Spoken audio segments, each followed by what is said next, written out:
Salve, salve galera do YouTube e quem estiver assistindo, não interessa de onde se for assistir. Muito bem-vindo, bem-vinda, bem-vinde ao canalzinho da Emancipa Mídia Livre.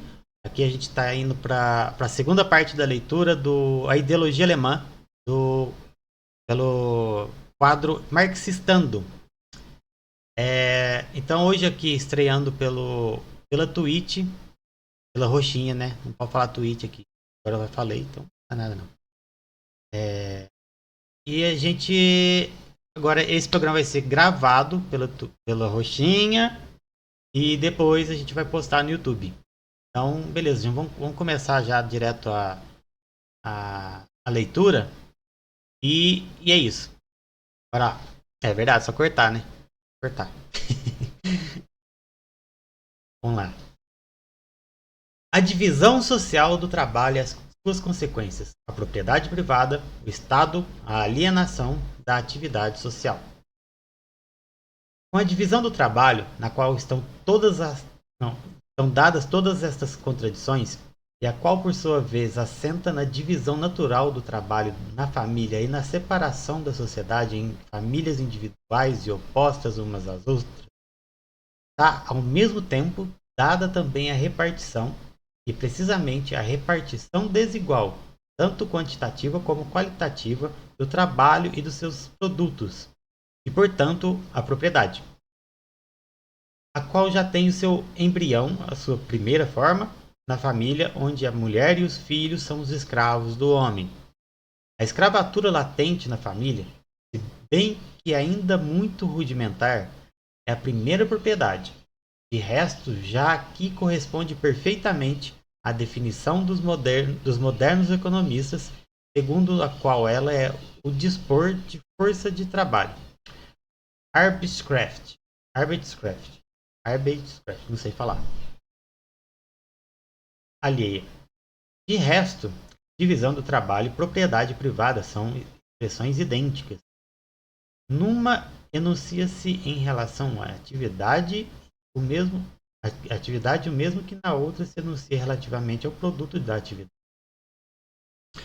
Além disso, com a divisão do trabalho está dada ao mesmo tempo a contradição entre o interesse de cada um dos indivíduos ou de cada uma das famílias e o interesse comunitário de todos os indivíduos que mantêm intercâmbio uns com os outros.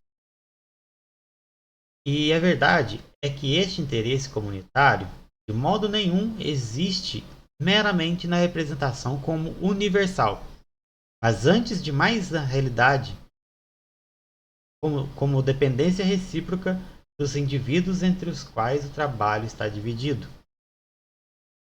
E é precisamente por esta contradição do interesse particular e do interesse comunitário que o interesse comunitário assume uma forma autônoma como Estado, separado dos interesses reais dos indivíduos e do todo, e ao mesmo tempo como comunidade ilusória, mas sempre sobre a base real, ela e bases, dos laços existentes em todos os conglomerados de famílias e tribais, como de carne e sangue, de língua, de divisão do trabalho numa escala maior e demais interesses. Especialmente, como mais tarde desenvolveremos, das classes desde logo condicionadas pela divisão do trabalho e que se diferenciam em todas essas massas de homens e das quais uma domina todas as outras. Daqui resulta que todas as lutas no seio do Estado, a luta entre a democracia, a aristocracia e a monarquia, a luta pelo voto, pelo direito de voto, etc., não são mais do que as formas ilusórias em que são travadas as lutas reais das diferentes classes entre si.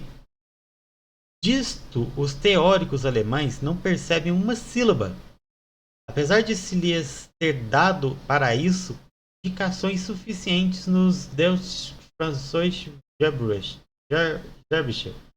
Nossa, é horrível para falar essas coisas, gente. Desculpa. E em A Sagrada Família.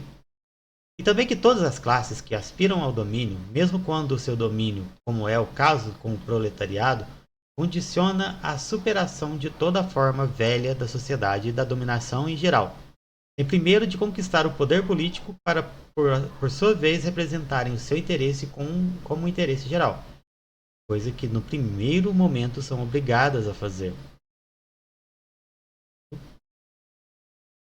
Precisamente porque os indivíduos procuram apenas o seu interesse particular, o qual para eles não coincide com o seu interesse comunitário, a verdade é que o geral é a forma ilusória da existência na comunidade.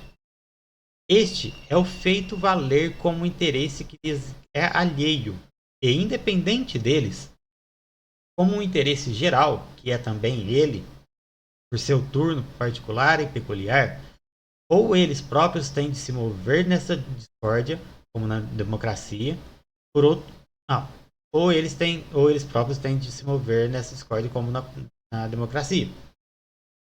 Por outro lado, também a luta prática destes interesses particulares, que realmente se opõem constantemente aos interesses comunitários e aos interesses comunitários ilusórios, torna necessários a intervenção e o refreamento práticos pelo interesse geral ilusório como o Estado. Aí eu quero fazer uma pausa. Vou treinar. Boa live, pessoal. Valeu, Fê. Quero fazer uma pausa para dizer o seguinte.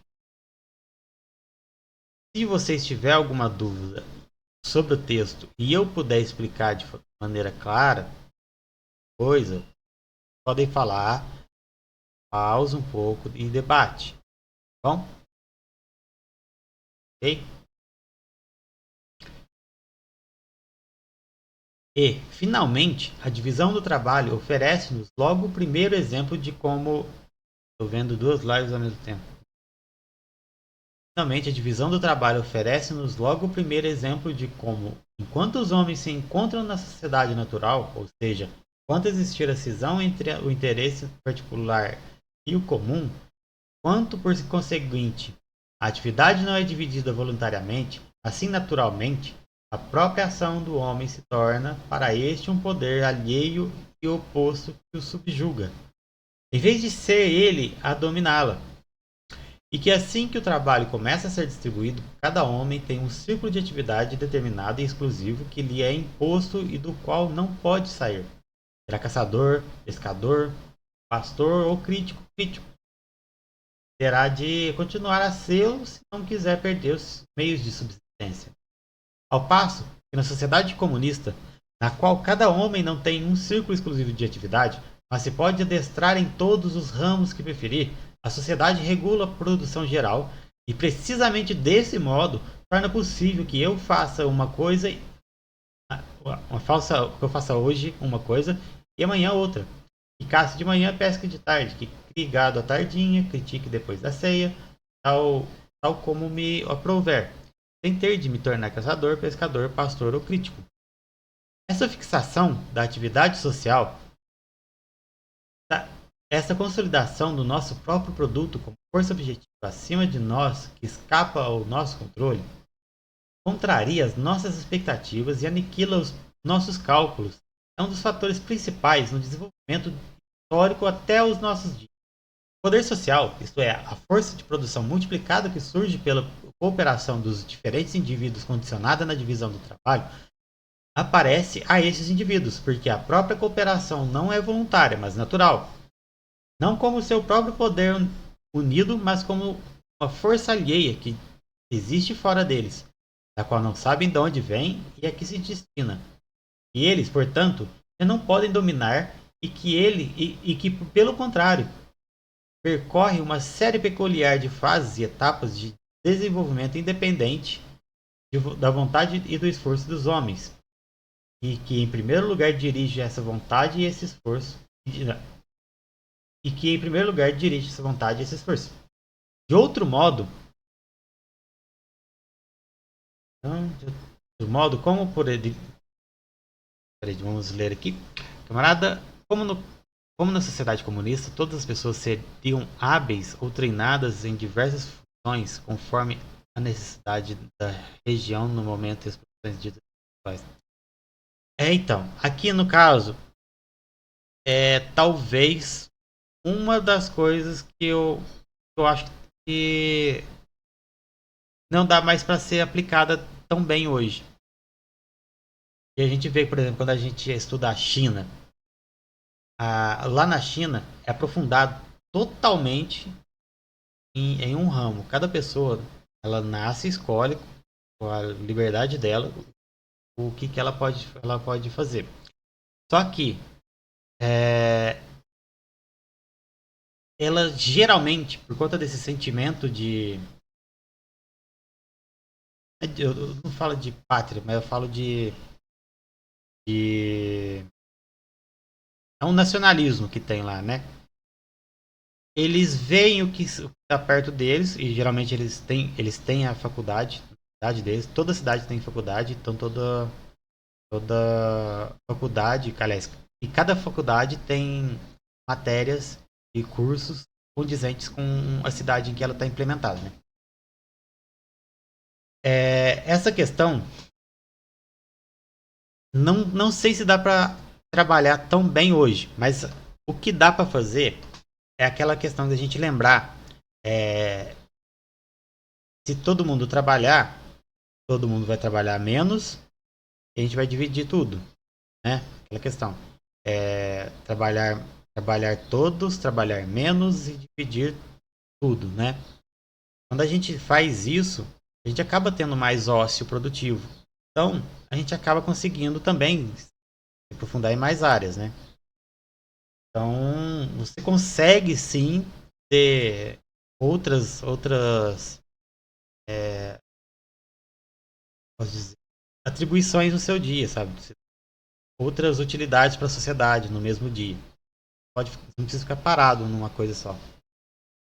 Eu vejo no TikTok que cada região da China tem uma produção específica. Então, eu acabei de falar. Não, é o que eu acabei de falar, né? Pelo nacionalismo eles escolhem isso. O sentimento de nacionalismo, né? Tipo, a pessoa ela não vai sair da terra dela pelo nacionalismo. Não é que ela seja proibida, mas é indicado que ela fique lá. E, e dentro da cidade dela tem muita gente. Muita gente. Como que chama? É muito curso. Então, é sempre muitos cursos que tem dentro de cada cidade, porque tem todas as áreas na cidade. Isso, continuando. Onde que eu parei? Aqui. Percorre uma série peculiar de fases e etapas de desenvolvimento independente da vontade e do esforço dos homens, e que, em primeiro lugar, dirige essa vontade e esse esforço. De outro modo, como poderia, por exemplo, a propriedade assumir várias formas e, por exemplo, a propriedade fundiária, conforme as diferentes condições existentes, passar em França do parcelamento para a centralização em poucas mãos e em Inglaterra da centralização em poucas mãos para o parcelamento? Como é realmente o caso?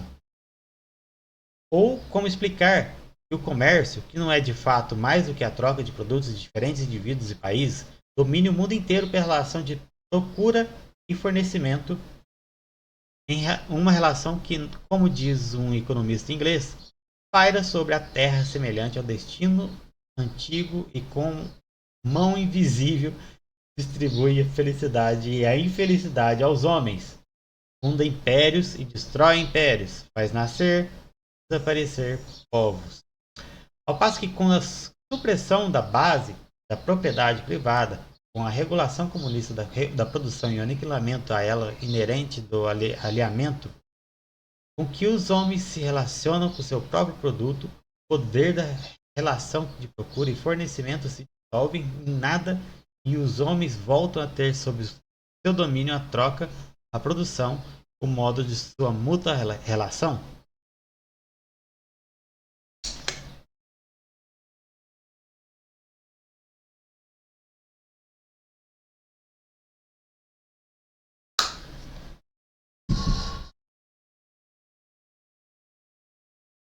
Sentado.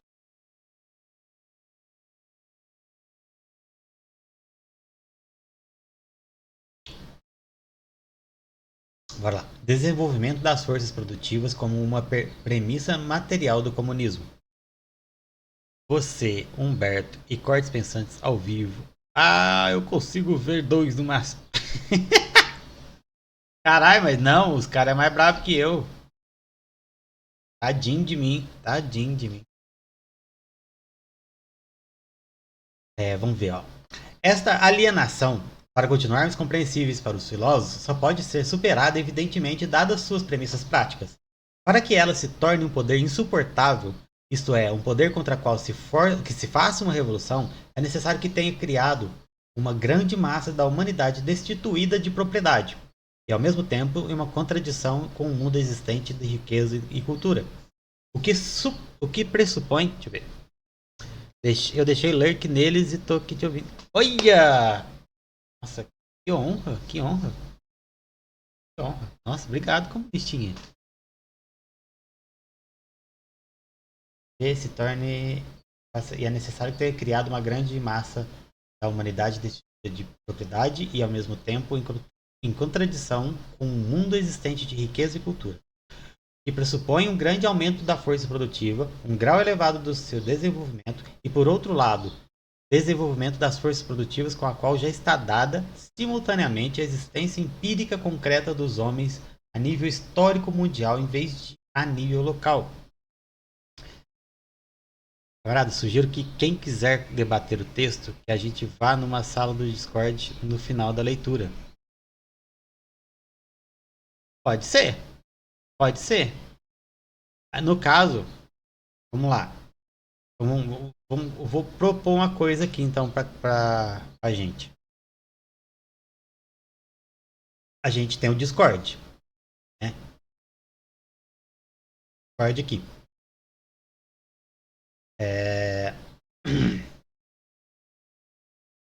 Eu vou criar um canal aqui agora.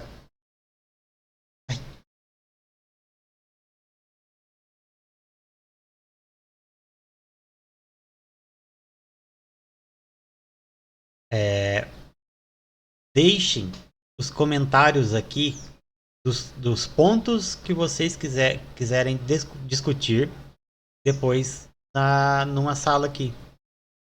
Pra poder vocês não esquecer, saca? Aí vocês vão poder. Vai poder colocar o que vocês quiserem aqui. Sugestões para debater após a leitura. Sugestões de pontos do texto para debater após a leitura. Às vezes tem coisa que, se for escrever, sai um puto textão. Ó, o texto, todo mundo tem acesso. Vou até colocar ele aqui. É esse o texto que a gente está lendo. A gente está no tópico 5 agora. Capítulo 5, na verdade. Desenvolvimento das ações produtivas como uma premissa material do comunismo. Ganso! Muito obrigado pelo follow, camarada. Estamos aqui fazendo livezinha de leitura. Por enquanto. Depois a gente. Provavelmente a gente vai fazer um debatezinho. Eu não escutei o alerta dele. O alerta tá até errado. Bom, depois eu vejo isso. Vamos continuar a leitura aqui. Então, ó, só para resumir aqui é o que aquela velha fala, né, de povo o povo que não tem nada, ele e que vê que é possível ter algo, caso um povo que é pobre vê os ricos esbanjando, coisa assim, ele é mais fácil começar um movimento revolucionário. Mas vamos lá. Deixa eu ver onde que eu parei. Aqui, um grau elevado de seu desenvolvimento e por outro lado, este desenvolvimento das forças produtivas, com o qual já está dada simultaneamente a existência empírica concreta dos homens a nível histórico mundial, desde a nível local, é também uma premissa prática absolutamente necessária, porque sem ele, só a pernúria se generaliza. E, portanto, com a miséria, também teria de recomeçar a luta pelo necessário e de se produzir de novo toda a velha porcaria.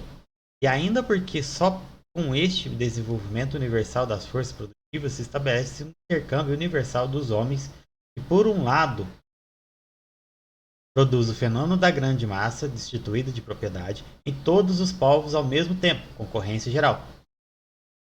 Torna todos eles dependentes das revoluções uns dos outros e, por fim, colocou indivíduos empiricamente universais, indivíduos históricos mundiais, no lugar dos indivíduos locais. Sem isto, o comunismo só poderia existir como fenômeno local. Os poderes do intercâmbio não teriam eles próprios podido desenvolver-se como poderes universais e por isso insuportáveis e teriam permanecido circunstâncias de superstição caseira. E todo o alargamento do intercâmbio suprimiria o comunismo local. Empiricamente, o comunismo só é possível como o ato dos homens dominantes de repente e ao mesmo tempo o que pressupõe o desenvolvimento universal da força produtiva e o intercâmbio mundial com ele se liga.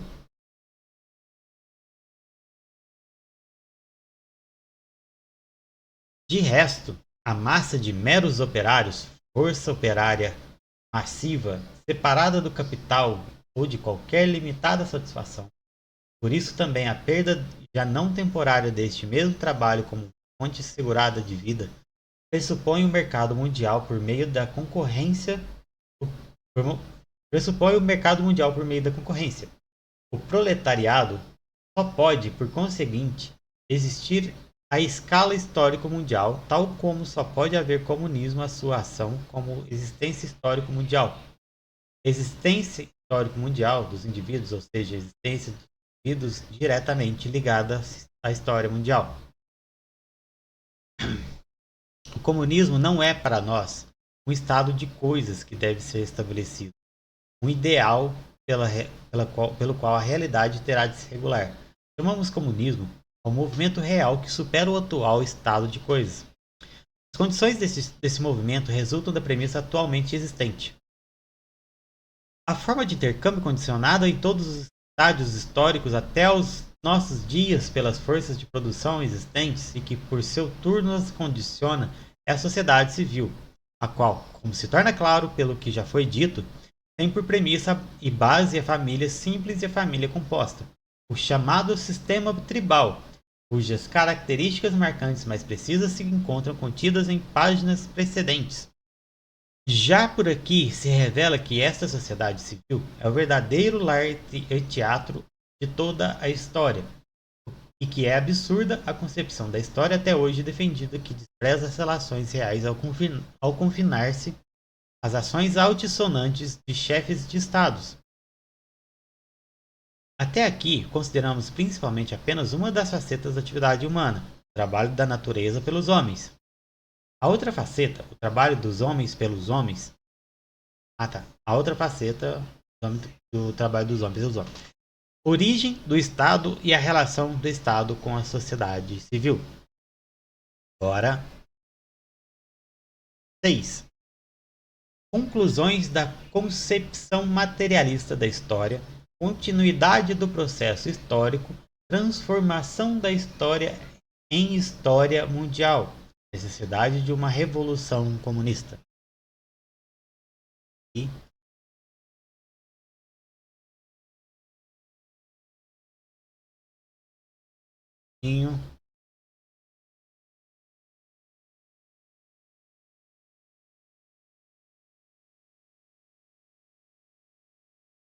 a história não é senão a sucessão das diversas gerações, cada uma das quais explora os materiais, capitais, forças de produção que lhe são legados por todas as que a precederam, e que por isso continua, portanto, por um lado, em circunstâncias completamente mudadas, a atividade transmitida, e por outro lado, modifica as velhas circunstâncias com uma atividade completamente mudada, que permite a distorção especulativa de fazer da história posterior o objetivo da anterior.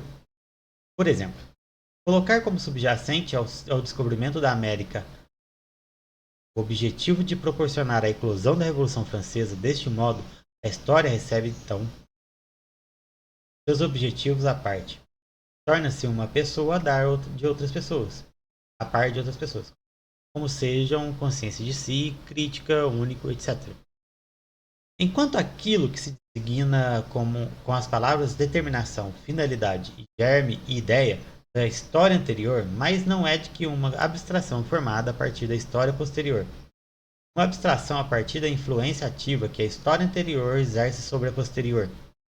Quanto mais se expandem no curso deste desenvolvimento os diversos círculos que atuam uns sobre os outros, quanto mais o isolamento original de cada nacionalidade é aniquilado pelo modo de produção e o intercâmbio já formados e pela divisão do trabalho entre as diferentes nações, assim naturalmente produzidas por eles, tanto mais a história se torna história mundial, pelo que, por exemplo, quando em Inglaterra é inventada uma máquina que deixa sem pão inúmeros operários na Índia e na China e transforma profundamente toda a forma de existência destes impérios, este invento torna-se um fato histórico mundial. E o açúcar e o café provaram a sua importância mundial no século XIX, pelo fato de que a falta desses produtos, provocada pelo sistema continental napoleônico, ter levado os alemães à revolta contra Napoleão, ter assim tornado a base das guerras gloriosas de libertação de 1813. Daqui decorre que essa transformação da história em história mundial não é, de modo nenhum, um mero ato abstrato da consciência de si, do espírito do mundo ou de qualquer outro espectro metafísico, mas um ato totalmente material demonstrável empiricamente, um ato cuja prova é fornecida por ato indivíduo seu dia a dia, ao comer, ao beber e ao vestir-se.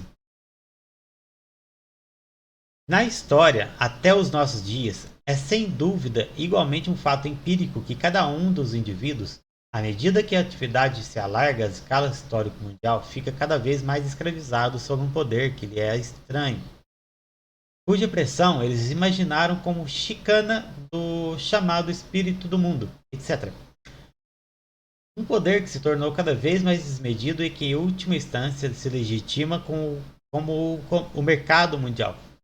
Mas, do mesmo modo, está empiricamente provado que, pelo derrubamento do estado de coisas vigente na sociedade por meio da Revolução Comunista, da qual mais adiante falaremos, e da abolição da propriedade privada, que aquela é idêntica, este poder tão misterioso para os teóricos alemães será dissolvido e, claro que a verdadeira riqueza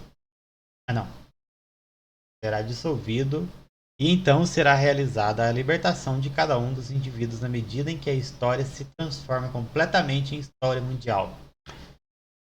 Depois do que atrás ficou dito, torna-se claro que a verdadeira riqueza espiritual do indivíduo depende completamente da riqueza das suas relações reais.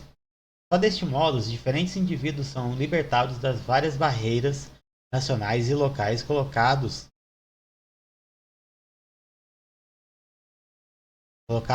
em relação prática com a produção. Também com a espiritual.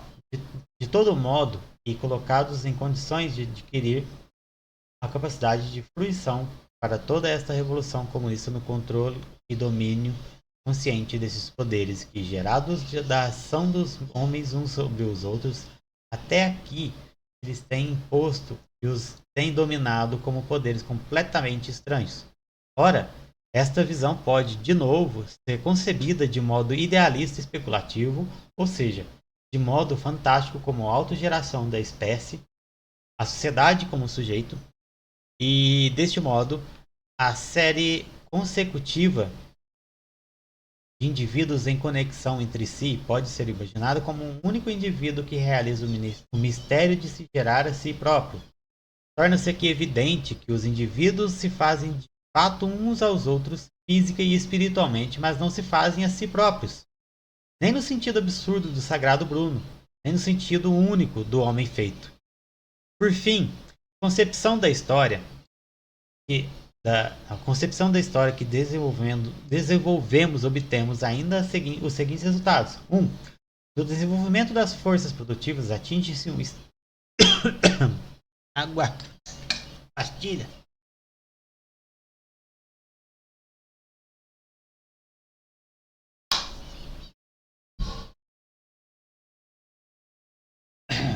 No desenvolvimento das forças produtivas, atinge-se um estágio no qual se produzem forças de produção e meios de intercâmbio que, sob as relações vigentes, só causam desgraça.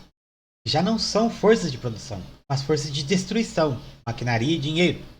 E em conexão com isto, é produzida uma classe que tem de suportar todos os fardos da sociedade sem gozar das vantagens desta, e, excluída da sociedade, é forçada ao mais decidido antagonismo a todas as outras classes. Uma classe que constitui a maioria de todos os membros da sociedade e da qual deriva a consciência sobre a necessidade de uma revolução radical. A consciência comunista, a qual evidentemente também se pode formar no seio das outras classes por meio da observação da posição desta classe. Que as condições no seio das quais podem ser aplicadas determinadas forças de produção são as condições do domínio de uma determinada classe da sociedade, cujo poder social, decorrente da sua propriedade, tem sua expressão prática idealista na respectiva forma de Estado. E por isso toda a luta revolucionária se dirige contra uma classe que até então o dominou. Que em todas as revoluções anteriores, o modo da atividade permaneceu sempre intocado, e foi só uma questão de uma outra distribuição dessa atividade, de uma nova repartição do trabalho a outras pessoas, ao passo que a Revolução Comunista se dirige contra o modo da atividade até os nossos dias. Elimina o trabalho e suprime o domínio de todas as classes, suprimindo as próprias classes, porque é realizada pela classe que na sociedade já não vale como classe, não é reconhecida como uma classe. É já a expressão da dissolução de todas as classes. Todas as classes, nacionalidades, etc. No seio da sociedade atual. E tanto para a produção massiva dessa consciência comunista como para a realização da própria causa, é necessária uma transformação massiva dos homens, que só pode processar-se num movimento prático, numa revolução. E, portanto, a revolução não é só necessária porque a classe dominante de nenhum outro modo pode ser derrubada, mas também porque a classe que a derruba só numa revolução consegue sacudir dos ombros toda a velha porcaria e tornar-se capaz de uma nova fundação da sociedade. Resumo da concepção materialista da história. Esta concepção da história assenta, portanto, no desenvolvimento do processo real da produção, partindo logo da produção material da vida imediata e na concepção da forma de intercâmbio intimamente ligada a este modo de produção e por ele produzida. Ou seja, a sociedade civil, nos seus diversos estádios, como base de toda a história, e bem assim na representação de sua ação como Estado, explicando a partir dela todos os diferentes produtos teóricos e formas da consciência. A religião, a filosofia, a moral, etc. etc.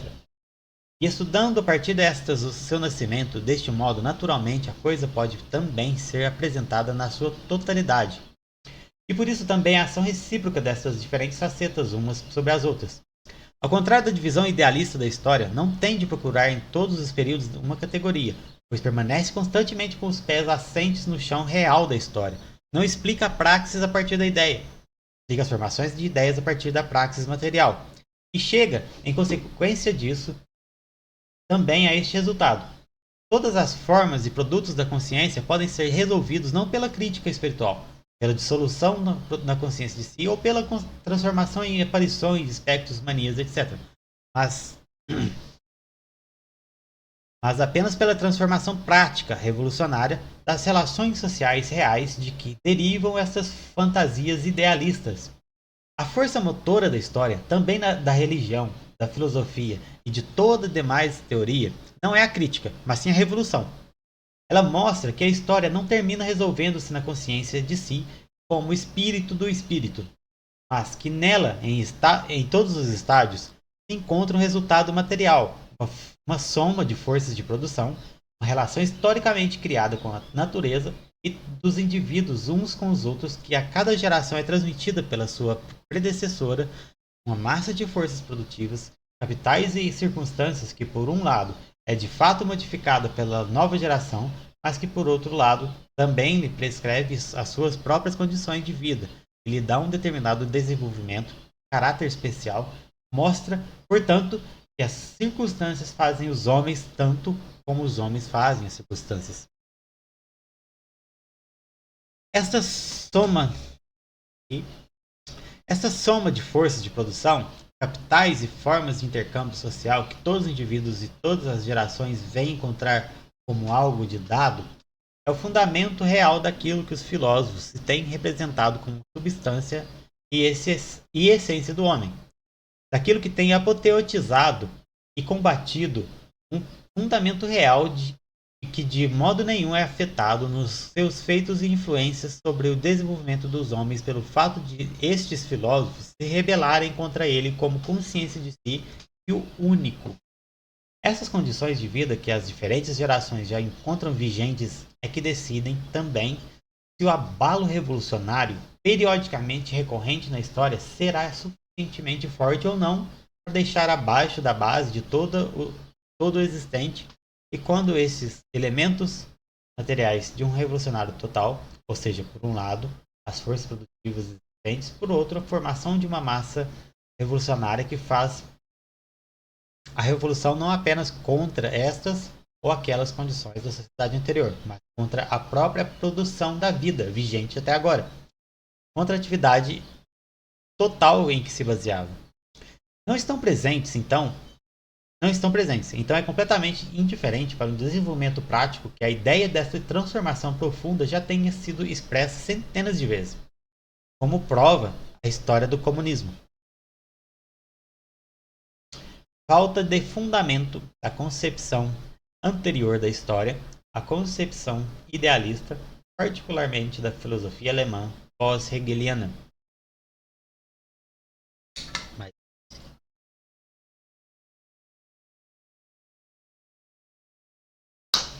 acabou.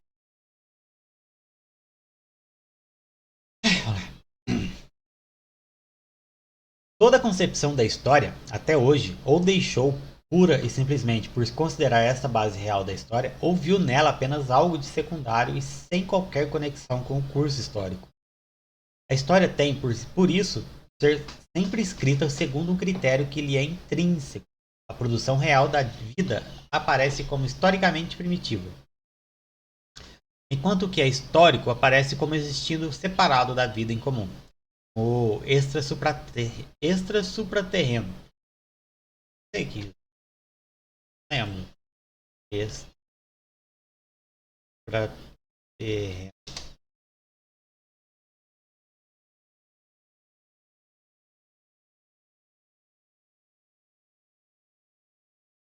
É o tipo de palavras. Não, não.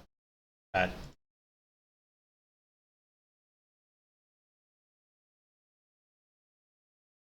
Errei.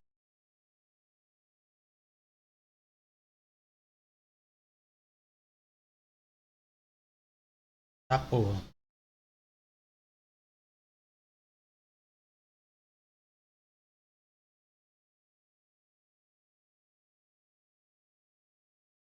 Feminino de supraterreno. Pertencente ou relativo à superfície da Terra.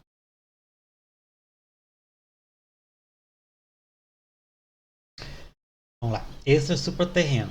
A relação dos homens com a natureza fica, deste modo, excluída da história, pelo modo que é gerado o antagonismo de natureza e história.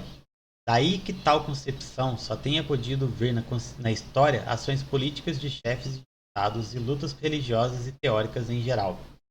E tenha tido, em especial em cada época histórica, partilhar da ilusão dessa época. Por exemplo, se uma época imagina ser determinada por motivos puramente políticos ou religiosos, embora a religião e a política sejam apenas formas dos seus motivos reais, o seu historiógrafo aceita esta opinião. A ilusão, a representação destes homens determinados sobre a sua praxis real, é transformada no único poder determinante e ativo de que domina e determina a praxis desses homens. Quando a forma rudimentar em que aparece a divisão do trabalho dos indianos e entre os egípcios da origem, nestes povos, o sistema de casta, no seu estado e na sua religião, o historiador acredita ser o sistema de castas o poder que gerou esta forma social rudimentar. Aqui ele está fazendo uma crítica ao método científico da história em si.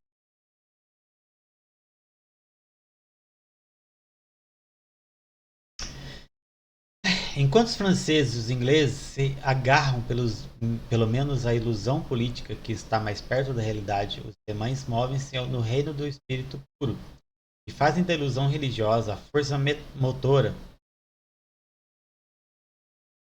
da história. Basicamente, a formação do indivíduo revolucionário requer primeiramente então uma dedicação ao conhecimento filosófico e sociológico bem maior.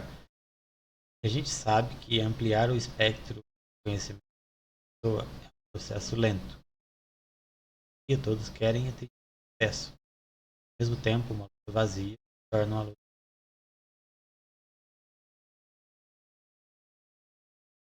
Não sei se entendi bem o que você quis dizer, mas quando a gente fala que o indivíduo revolucionário ele precisa ter esse tipo de dedicação, isso torna um pouco até elitista o debate. Eu acho que com pouco conhecimento você consegue saber que lado estar. Isso é até bem fácil a gente falar que não precisa de estudo para ser comunista. Precisa ter noção do que acontece. Não precisa ter histórico acadêmico, nem nada disso, sabe? Porque quando você poda a pessoa de se chamar de comunista, por conta dela ter pouco conhecimento, ela também vai se podar de chamar de comunista e vai também acarretar em uma dificuldade de encontrar mais comunistas na sociedade. Então a gente tem que dar uma liberdade para as pessoas se chamarem comunistas e revolucionários. Sabe? A, a questão do conhecimento em si, ela agrega muito mais do que se imagina. Fato. A pessoa pode debater várias e várias coisas com o conhecimento que ela ganha através do estudo da teoria marxista. No entanto, o. Peraí, porque chamaram lá de atender. Mas, no entanto, esse lado de ficar podando um pouco os camaradas negativa um pouco o crescimento, sabe? De camaradas. Aí fica a pessoa com crise de. O que é nome lá?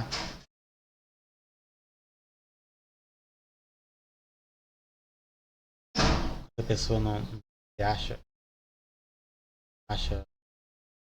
inteligente o suficiente. Esqueci, como que chama isso? Ah, enfim, se tiver vendo aí sabe o que é. Agora, sobre o que você falou no final aí, a gente sabe que ampliar o espectro do conhecimento da pessoa é um processo lento de hoje em dia tem. É. Eu acho que é mais ou menos nisso que eu tava falando mesmo. Um, é realmente muito lento e não dá para esperar que qualquer pessoa domine marxismo, Marx em si, qualquer autor provenha de Marx. É muito difícil. Esses aí que a gente vê, os mais famosos, tem muita coisa que eles não sabem também. O próprio Ian, ele não sabe de mal, ele não lê mal.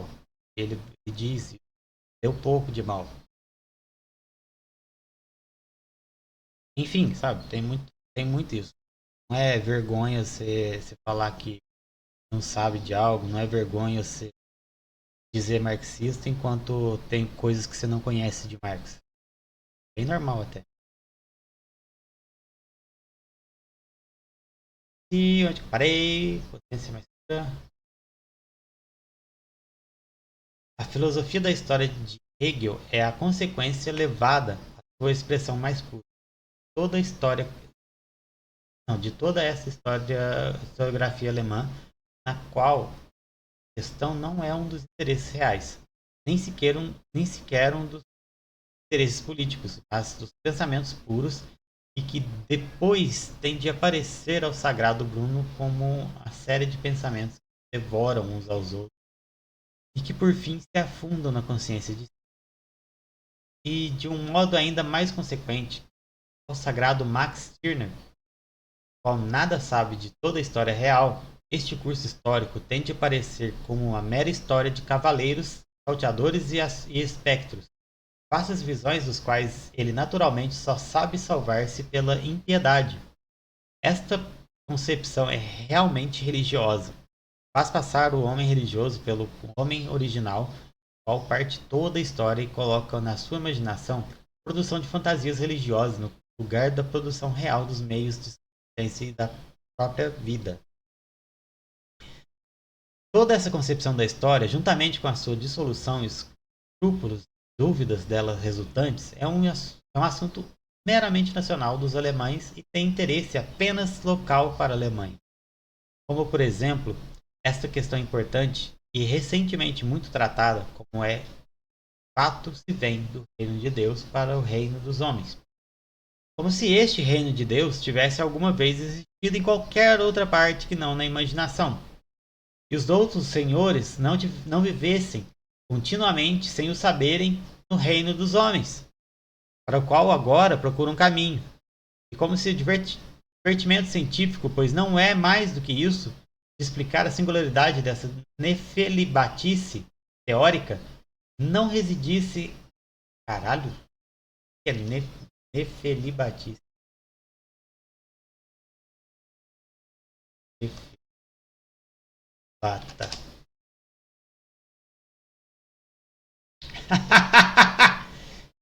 Que ou quem vive nas nuvens? Caralho. Caralho, vou usar isso aqui, hein? Vou usar isso aqui. Nefelibata. Nossa, que palavra.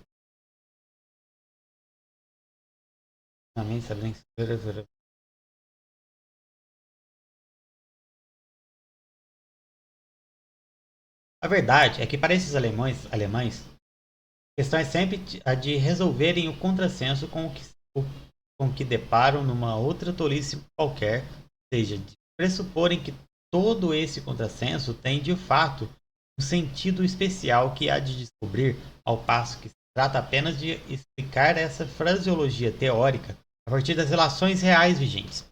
A resolução prática real dessa fraseologia, a eliminação destas representações da consciência dos homens, é operada, como já dissemos, numa mudança das circunstâncias, e não por meio de deduções teóricas. Para a massa dos homens, isto é, para o proletariado, não existem essas representações teóricas, e, portanto, para ele, não precisam de ser resolvidas. E se esta massa teve quaisquer representações teóricas, por exemplo, a religião, já há muito que estas se encontram resolvidas pelas circunstâncias. O que há de puramente nacional nessas questões e soluções revela-se ainda no fato de estes teóricos acreditarem, com toda seriedade, ficções do cérebro como o homem-deus, o homem, etc., tivessem alguma vez presidido a cada uma das épocas da história.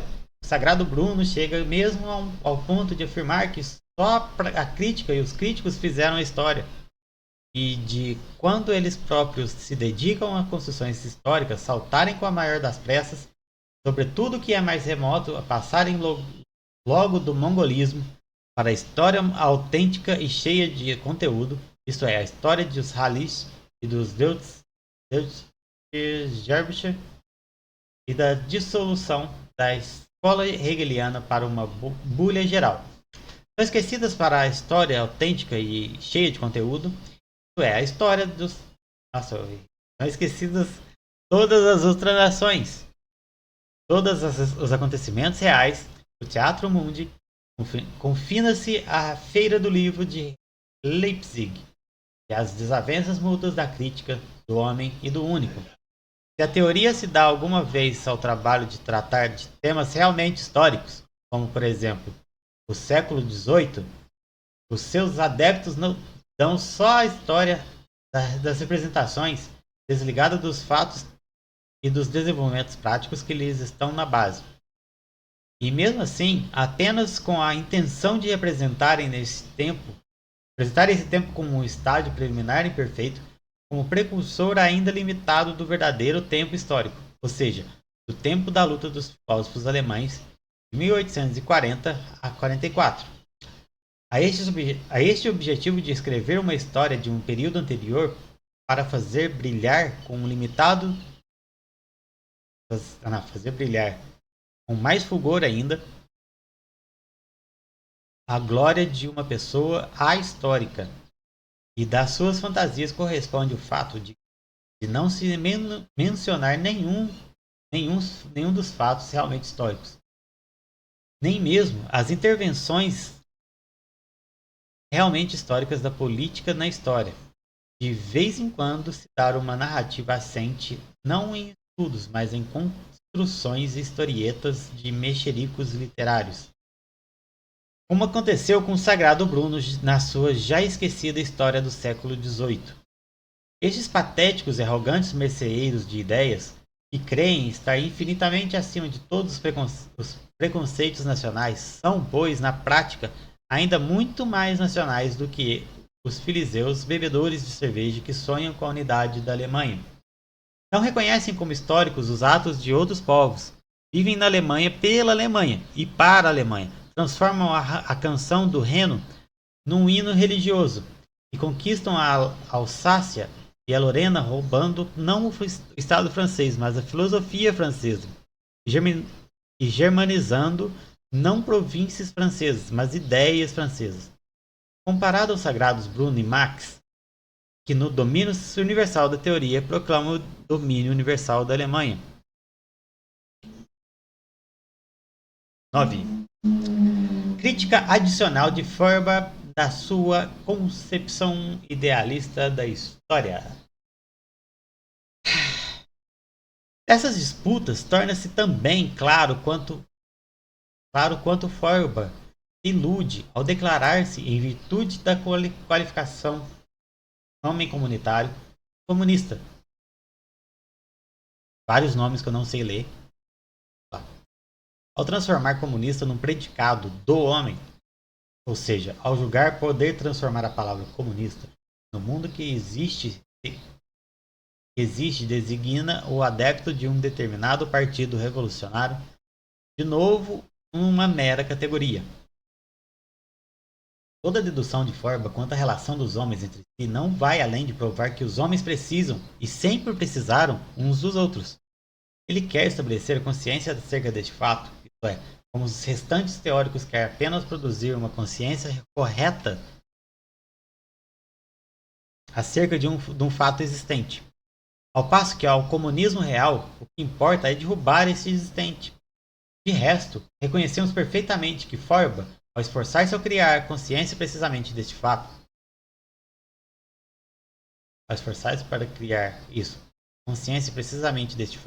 vai tão longe quanto qualquer teórico pode ir, sem deixar de ser um teórico e um filósofo. Mas o que é característico é que os sagrados Bruno e Marx coloquem logo a nação de comunista de Feuerbach no lugar do comunista real. O que em parte sucede precisamente para poderem combater o comunismo também como o espírito do espírito, como categoria filosófica, o adversário da mesma condição, e da parte do sagrado Bruno também por interesses pragmáticos. Como exemplo do reconhecimento e ao mesmo tempo desconhecimento do que existe, que Feuerbach continua a partilhar com os nossos adversários, recordamos o passo da filosofia do futuro, em que ele expõe que o ser de uma coisa ou de um homem é, ao mesmo tempo, a sua essência, e as determinadas condições de existência, modo de vida e atividade de um indivíduo animal ou humano são aquilo mesmo em que sua essência se sente satisfeita. Aqui se entendem todas as exceções expressamente como casos infelizes, como uma anormalidade que não se pode alterar. Se, portanto, milhões de proletários não se sentem de modo nenhum satisfeitos nas suas condições de vida, e seu ser de modo nenhum corresponde a essa essência, isto é, segundo o passo citado, uma desgraça inevitável que deve ser suportada tranquilamente, estes milhões de proletários ou comunistas podem, porém, pensam de modo totalmente diferente e prová-lo-ão a seu tempo, quando, de um modo prático, por meio de uma revolução, estabelecerem a harmonia entre o seu ser e a sua essência. Forba, portanto, nunca fala do mundo do homem nestes casos. Refugia-se sempre na natureza exterior, para mais, na natureza que ainda não foi dominada pelos homens. Mas cada nova invenção, cada avanço da indústria, separa outro pedaço deste domínio, pelo que diminui continuamente a área que produz os exemplos ilustrativos das proposições de Feuerbach. A essência do peixe é o seu ser, a água. Para nos ficarmos com essa proposição. A essência do peixe de água doce e a água de um rio. Não, a essência do peixe da água doce é a água de um rio. Mas esta deixa de ser a essência do peixe e já não é um meio adequado de existência assim que o rio é posto ao serviço da indústria, assim que é poluído com tintas e outros produtos residuais, e navegado por barcos e a vapor, ou assim que a sua água é conduzida para canais onde bastam os esgotos para privar o peixe do seu meio de existência. A explicação de que todas estas contradições são inevitáveis anormalidades não difere essencialmente da consolação sobre o sagrado Max Stirner. Oferece aos descontentes quando lhes diz que essa contradição é a contradição própria deles a esta situação aflitiva, a situação aflitiva própria deles. Pelo que deveriam ou tranquilizar o espírito, guardar para si próprios o seu terror, seu horror, ou revoltar-se contra ela de um qualquer modo fantástico. Do mesmo modo, pouco difere da alegação de São Bruno de que essas circunstâncias infelizes se ficam a dever ao fato de que as pessoas estão presas no esterco da substância, não avançaram para a absoluta consciência de si, e compreendem que essas condições adversas são o espírito do seu espírito.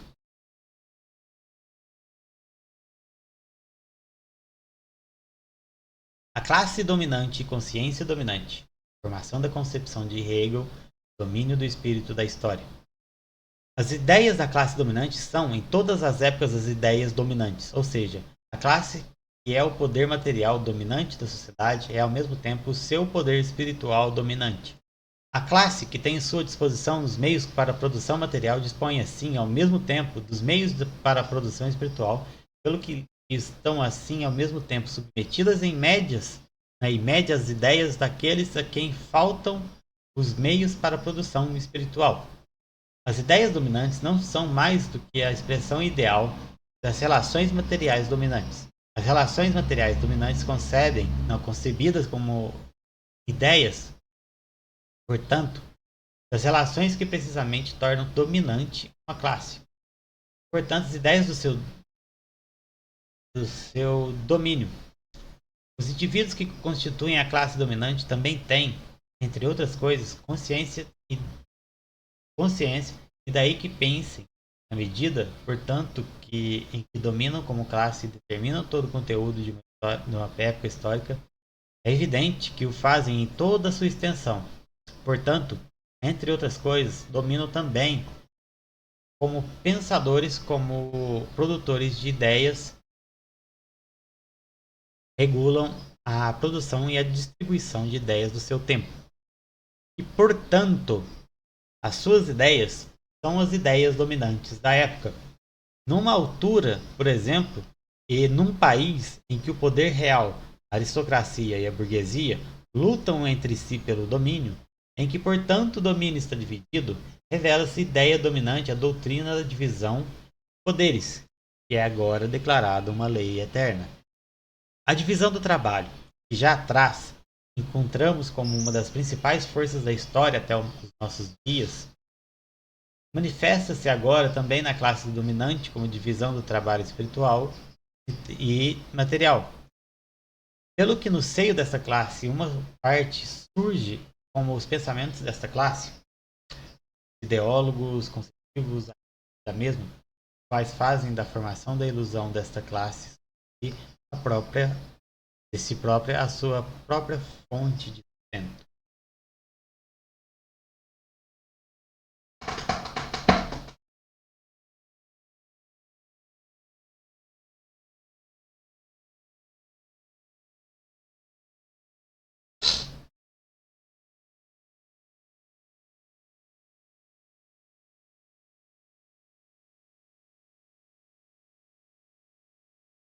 Ah,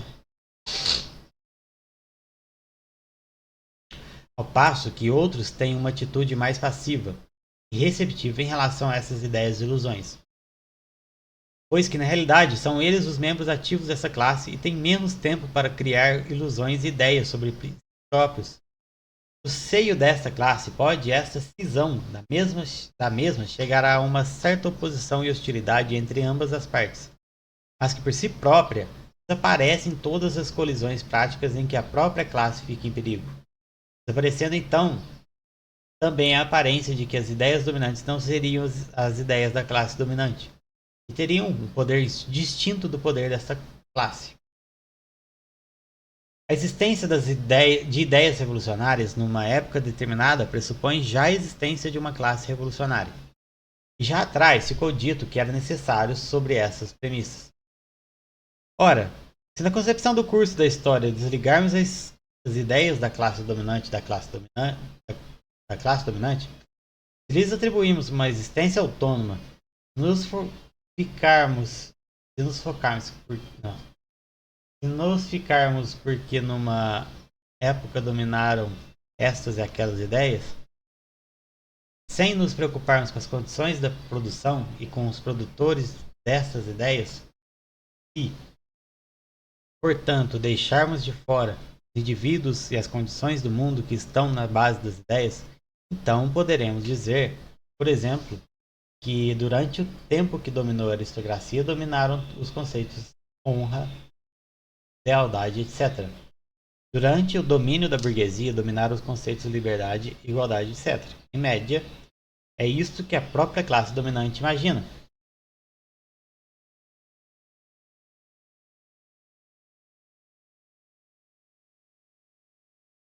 Essa concepção da história, que a todos os historiadores é comum, em especial a partir do século XVIII, há de se necessariamente dar com o fenômeno de que dominam ideais para vez mais abstratas, de que dominam ideias cada vez mais abstratas. Isto é, ideais que assumem seu interesse como o interesse comunitário de todos os membros da sociedade, ou seja, na expressão ideal, dar suas ideias a forma da universalidade e a apresentá-las como as únicas racionais e universalmente válidas. Vou buscar água. Já voltei.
Ai, voltei.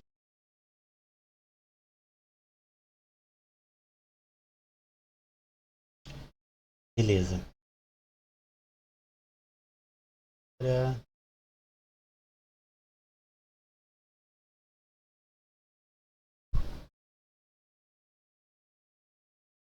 Essa concepção da história, que é de todos os historiadores, que a, que a todos os historiadores é comum, em especial a partir do século XVIII, há de necessidade de dar com o fenômeno de que dominam ideias cada vez mais abstratas, isto é, ideias que assumem o interesse com o interesse comunitário de todos os membros da sociedade, ou seja, a expressão ideal e dele, a dar às suas ideias a forma da universalidade e a apresentá-las como as únicas racionais e universalmente válidas. A classe revolucionante entra em cena desde o princípio, já que tem pela frente uma classe, não como classe, mas como representante de toda uma sociedade. Ela aparece como a massa inteira da sociedade face à única classe dominante. Consegue-o porque, a princípio, o seu interesse anda realmente ainda mais ligado ao interesse comunitário de todas as demais classes não dominantes. Porque, sob a pressão das condições até aí vigentes, ele não pôde ainda desenvolver-se como um interesse particular de uma classe particular. A sua vitória aproveita também, por isso, a muitos indivíduos das demais classes que não se tornam dominantes, mas apenas na medida em que permite a estes indivíduos subirem à classe dominante. Quando a burguesia francesa derrubou o domínio da aristocracia, tornou desse modo possível a todos os proletários subirem acima do proletariado, mas apenas na medida em que se tornaram burgueses. Cada nova classe, por isso, instaura o seu domínio apenas sobre uma base mais ampla do que a da até aí dominante, pelo que, em contrapartida, mais tarde também o antagonismo da classe não dominante contra a agora dominante se desenvolve muito mais agudo e profundamente.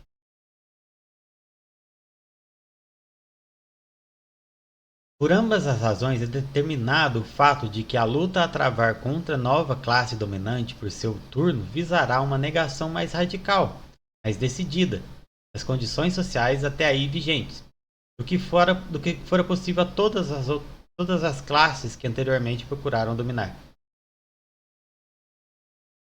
Toda essa aparência de que o domínio de uma determinada classe seria apenas o domínio de certas ideias cessa, naturalmente, por si mesma logo que o domínio de classes em geral deixe de ser a forma da ordem social. Logo que, portanto, deixe de ser necessário apresentar o interesse particular como geral ou o geral como dominante. Uma vez separadas as ideias dominantes dos indivíduos dominantes, e sobretudo das relações decorrentes de uma dada fase do modo de produção, e atingido assim o resultado de que na história dominam sempre as ideias, é muito fácil abstrair dessas várias ideias a ideia, etc. Como que domina na história e entender assim todas as diferentes ideias e conceitos como autodeterminações do conceito de que se desenvolve na história. Então, também é natural que todas as relações dos homens possam ser derivadas do conceito do homem tal como representado da essência do homem. Foi o que fez a filosofia especulativa. O próprio Hegel confessa no fim da filosofia da história que apenas considerou o curso do conceito e que na história apresentou a verdadeira teodiceia. Podemos agora voltar aos produtores do conceito, aos teóricos, ideólogos e filósofos, e chegamos a essa conclusão. Filósofos, pensadores como tais, desde sempre dominaram na história. Uma conclusão que, como vemos, já foi expressa por Hegel. Todo o truque de demonstrar na história a soberania do espírito, a hierarquia em Stirner, reduz-se, portanto, aos seguintes 3 esforços. Número 1.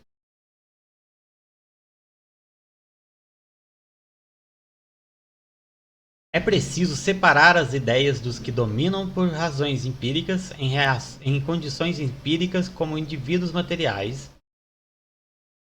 destes mesmos que dominam e por esta via reconhecer o domínio das ideias ou ilusões na história. É preciso pôr uma ordem neste domínio das ideias, demonstrar uma conexão mística entre as ideias que sucessivamente dominam e se consegue pela via de considerá-las autodeterminações do conceito. E isto é possível pelo fato de essas ideias, graças à sua base empírica, estarem realmente em conexão entre si, e pelo fato de elas, entendidas como meras ideias, se tornarem autodistinções, diferenças feitas pelo pensamento. Para eliminar o aspecto místico deste conceito que se autodetermina, transformando-o numa pessoa, consciência de si,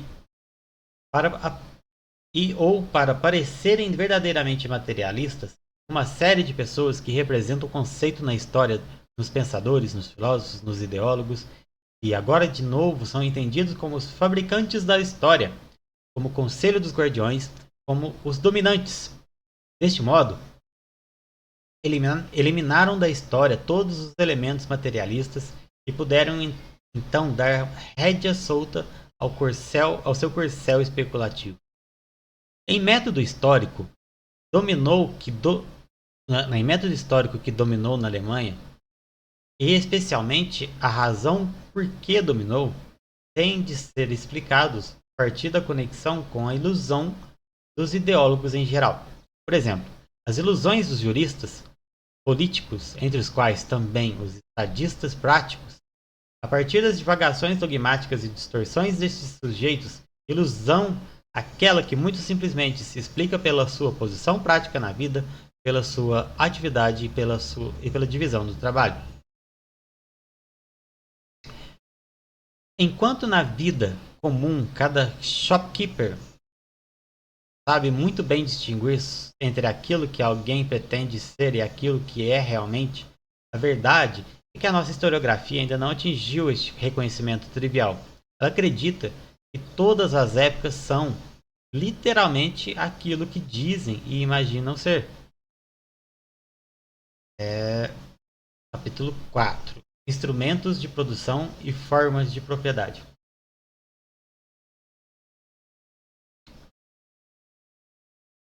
Do primeiro, decorre a premissa de uma divisão do trabalho já desenvolvida e de um extenso comércio. Do segundo, a localidade. No primeiro caso, os indivíduos têm de ser reunidos. No segundo caso, descobrem-se, a par do instrumento de produção dado, a si próprios como instrumentos de produção. Entra aqui, portanto, a diferença entre os instrumentos de produção naturais e os que foram criados pela civilização.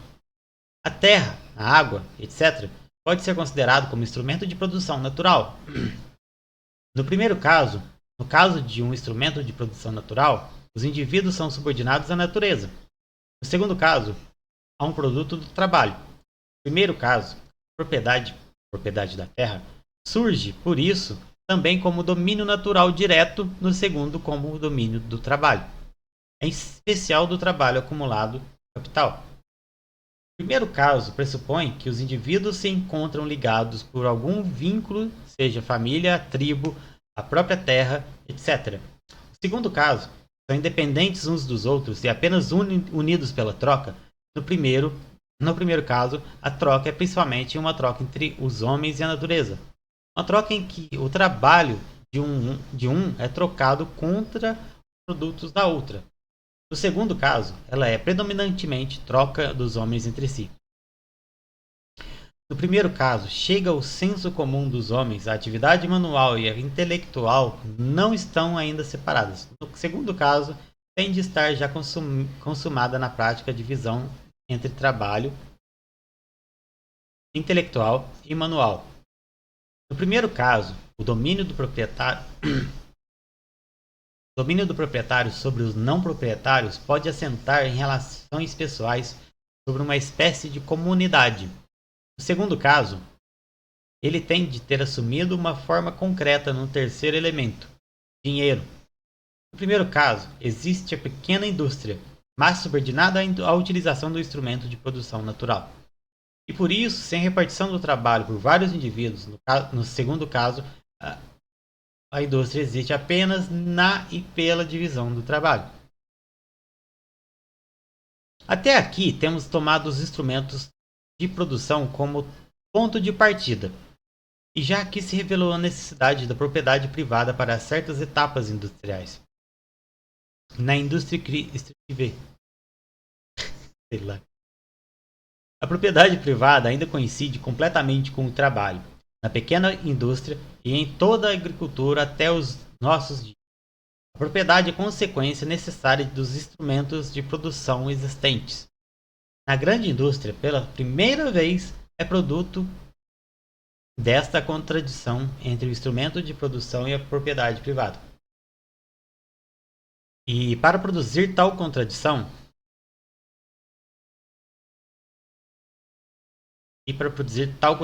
de estar muito desenvolvida, por isso, só com a grande indústria é também possível a abolição da propriedade privada.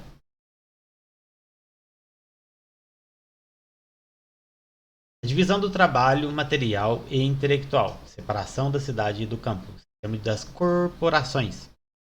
A maior divisão do trabalho material e intelectual é a separação da cidade e do campo. A oposição entre a cidade e o campo começa com a transição da barbárie para a civilização, do sistema tribal para o Estado, da localidade para a nação, e estende-se através de toda a história da civilização até os nossos dias. Com a cidade, está ao mesmo tempo dada a necessidade da administração, da polícia, dos impostos, etc. Em suma, do sistema municipal, e assim, da política em geral. Aqui se revelou primeiro a divisão da população em duas grandes classes, a qual assenta diretamente na divisão do trabalho e nos instrumentos de produção. A cidade é já a realidade da concentração da população dos instrumentos de produção, dos prazeres, das necessidades, ao passo que o campo torna patente precisamente a realidade oposta, o isolamento e a solidão. A oposição entre cidade e campo só pode existir no quadro da propriedade privada. É a expressão mais crassa da subordinação do indivíduo à divisão do trabalho. Há uma atividade determinada que lhe é imposta. Uma subordinação que de um faz um animal limitado da cidade, do outro um animal limitado do campo, e que dia a dia, de novo, produz a oposição dos interesses de ambos. O trabalho é aqui, de novo, o principal, o poder sobre os indivíduos. E enquanto este existir, tem de existir também a propriedade privada. A abolição da oposição de cidade e campo é uma das primeiras condições da comunidade. Uma condição que, por seu turno, depende de um grande número de premissas materiais e que a simples vontade não consegue preencher como qualquer pessoa vê à primeira vista. Essas condições têm ainda de ser aqui desenvolvidas. A separação de cidade e campo pode ser também tomada como a divisão de capital e propriedade fundiária, como o começo de uma existência e desenvolvimento do capital independente da propriedade fundiária do capital, ou seja, uma propriedade que tem a sua base meramente no trabalho e na troca.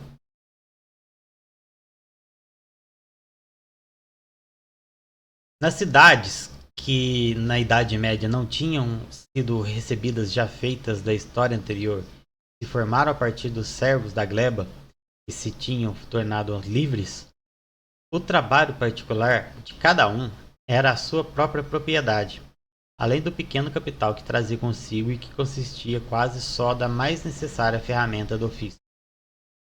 A concorrência dos servos fungidos que acorriam a cidade, a guerra permanente do campo contra as cidades e com ela a necessidade de um poder armado organizado das cidades, o vínculo da propriedade comum de um determinado trabalho, a necessidade de edifícios comuns para a venda das suas mercadorias numa altura em que os artesãos eram ao mesmo tempo comerciantes, e a consequente exclusão desses edifícios dos que nada tinham a ver com a profissão, oposição de interesses dos diferentes ofícios entre si, a necessidade de proteção do trabalho penosamente apreendido e a organização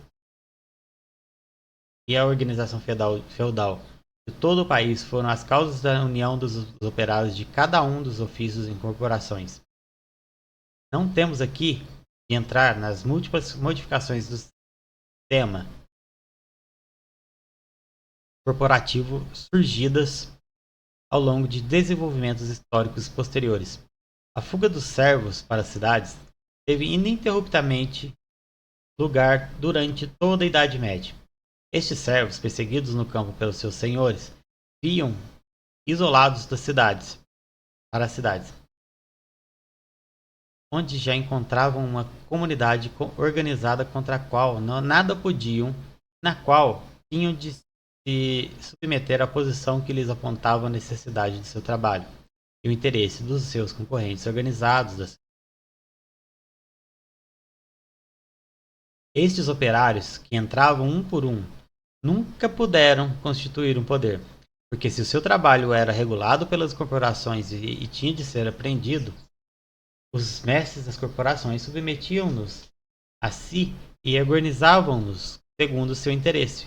Ou, se seu trabalho não tinha de ser apreendido, não era por isso regulado pelas corporações, mas trabalho de jorna nunca chegaram a uma organização e permaneceram plebe organizada. A necessidade do trabalho de jorna nas cidades criou a plebe.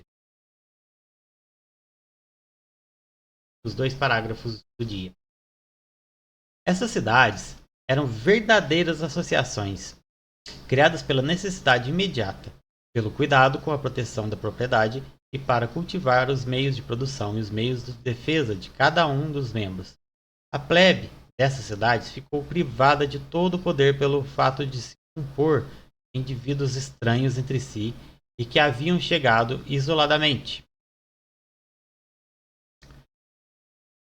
Eu segui de novo, infelizmente eu perdi minha conta. É a Lara. Eita! Perdeu a conta, que merda, hein? Acredite se quiser, mas hackers russos pegaram minha conta. Tá porra! Caralho, mano. Bem-vindo aí de volta. Ô louco. Vou terminar a leitura aqui. Falta 2 parágrafos, então a gente termina aqui. A gente mandou um e-mail de madrugada. Ixi, já falando merda, né?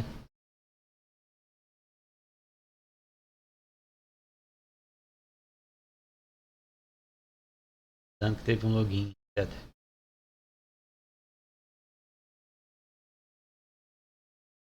Vamos lá, terminar aqui. Defesa de cada um dos membros. Vou começar de novo os últimos parágrafos. Estas cidades eram verdadeiras associações, criadas pela necessidade imediata, pelo cuidado com a proteção da propriedade e para multiplicar os meios de produção e os meios de defesa de cada um dos membros. A plebe dessas cidades ficou privada de todo o poder pelo fato de se compor de indivíduos estranhos entre si e que haviam chegado isoladamente, os quais sem organização se contrapunham a um poder organizado, equipado para a guerra, que os vigiava zelosamente. Os oficiais e aprendizes estavam organizados, em cada ofício, da maneira que melhor correspondia ao interesse dos mestres. A relação patriarcal em que se encontravam face aos mestres dava a estes um poder dobrado, por um lado na sua influência direta sobre toda a vida dos oficiais, e depois porque, para os oficiais, o trabalharem com o mesmo mestre era um vínculo real que os unia face aos oficiais dos restantes mestres e deles os separava. E finalmente os oficiais estavam desde logo atados à ordem vigente pelo interesse que tinham em tornar-se eles próprios mestres. Enquanto, por isso, a plebe pelo menos se ergueu em motins contra toda a ordem da cidade, os quais, no entanto, dada a sua falta de poder, não produziram quaisquer efeitos. Os oficiais chegaram tão só a pequenas insubordinações no seio de corporações separadas e de acordo com a existência do próprio sistema das guildas. Os grandes levantamentos da Idade Média partiram todos do campo, mas ficaram igualmente sem qualquer êxito devido à dispersão dos camponeses e à crueza que dela decorre. O capital, nestas cidades, era um capital natural que consistia da casa, das ferramentas, do ofício e dos compradores hereditários naturais, e que, devido ao intercâmbio não desenvolvido e à escassa circulação, tinha de se transmitir de pais a filhos, como irrealizável. Não era este capital, ao contrário do moderno, um capital avaliável em dinheiro e para o qual é indiferente estar investido nesta ou naquela coisa, mas um capital diretamente ligado ao trabalho particular do possuidor, absolutamente inseparável deste. E nessa medida, um capital de Estado, ou de ordem social, standing capital. A divisão do trabalho nas cidades entre as diferentes corporações era ainda completamente natural e nas próprias corporações não era realizada entre os diferentes operários. Cada operário tinha de ser versado num ciclo inteiro de trabalhos, tinha de saber fazer tudo o que se podia fazer com as suas ferramentas. O intercâmbio produzido e a escassa ligação das diferentes cidades entre si, a falta de população e a limitação das necessidades não permitiram o aparecimento de uma maior divisão do trabalho. E por isso todo aquele que queria pastilhas.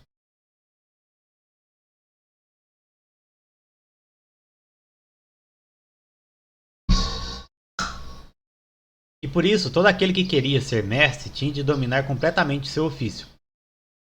Por isso, nos artesãos medievais se encontra ainda o interesse no seu trabalho especial e em ser destro nele, que podia levar-se um certo sentido artístico limitado. Mas também por isso cada artesão medieval se entregava completamente ao seu trabalho. Mantinha com ele uma grata relação de servo que estava muito mais subordinado a ele do que o operário moderno, ao qual seu trabalho é indiferente. Acabamos